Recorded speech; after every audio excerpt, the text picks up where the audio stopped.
Hello guys, good morning. Kaya tayo ngayon, meron tayong client for tripping. First client natin ngayong 2024. Kasama natin si Andy. Pipick upin natin si client. Nandun siya ngayon sa SM13. Meron siya kasabay, client ni Madam Isabel. Tapos meron pa kami isang client mamaya, sasabay na rin daw. Sa naman sa Tansa. Papunta kami ngayon sa Naik, sa Kaya Homes, socialize. Samahan nyo kami guys. Yun guys, nandito tayo sa 13, bayan ng 13. Punta tayo ng SM13. Doon naghihintay sila client. Ito yung pinaka wet market niya na 13 Martres, Cavite.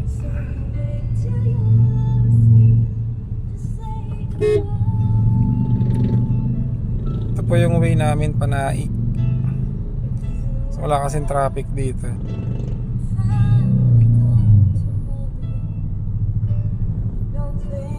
Yan po si SM13. Wet and dry market.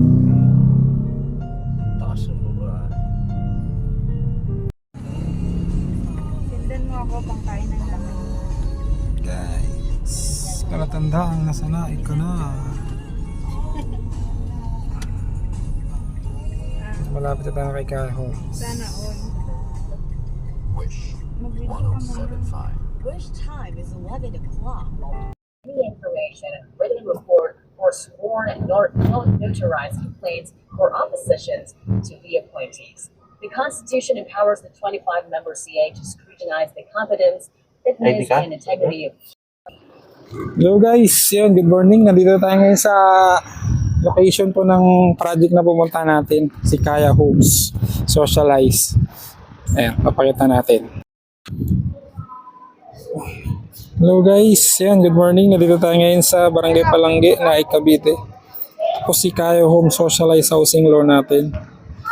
Ito po is may lot area na 38 square meter, floor area na 24 square meter. Yan, mga client natin yan. Tripping and reservation po sila ngayong araw. Tara, papasok tayo sa loob. Ito po ang pinaka-actual turnover unit natin. Naka-bird type lang po tayo. Ayan.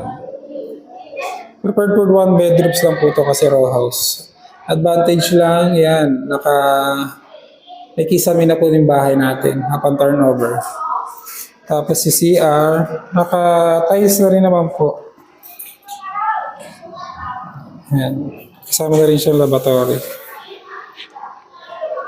Isa po sa advantage ng project na to, yung lababo natin, yan, nasa labas. Kaya medyo maluwag yung ating living tsaka dining area. Kung kayo po ay sumasahod ng 14,000 a month sa basic pay, pwede na po kayo makabil dito. Ang monthly amortization po natin ito kay Pag-ibig is around 4,000 po.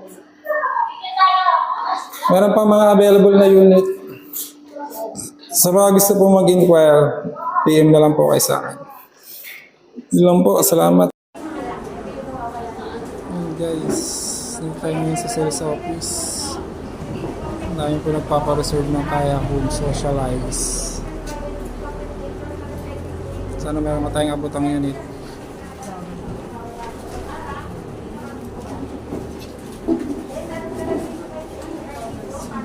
Yung Kaya Homes Plus. Uy, magkape ka para Si Helena mo. magising. Ito yung Kaya Homes Socialize.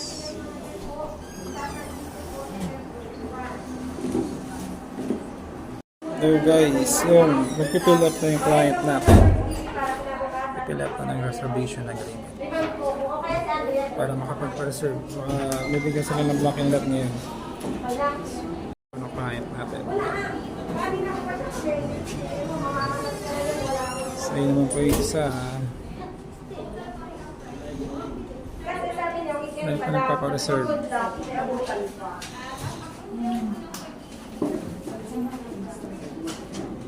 Ito po ang computation natin kay row house.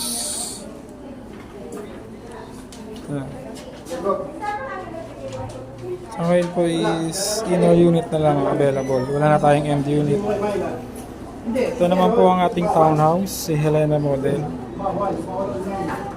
Namaya bibidyoan ko yun. Yung model actual turnover unit ni Helena. Sa mga gusto mag-avail yan, lalo sa row house, meron pa tayong mga i-open na unit dito. Kung kayo ay sumasahod ng 13,000 or 14,000, pwede rin po ko borrower dito.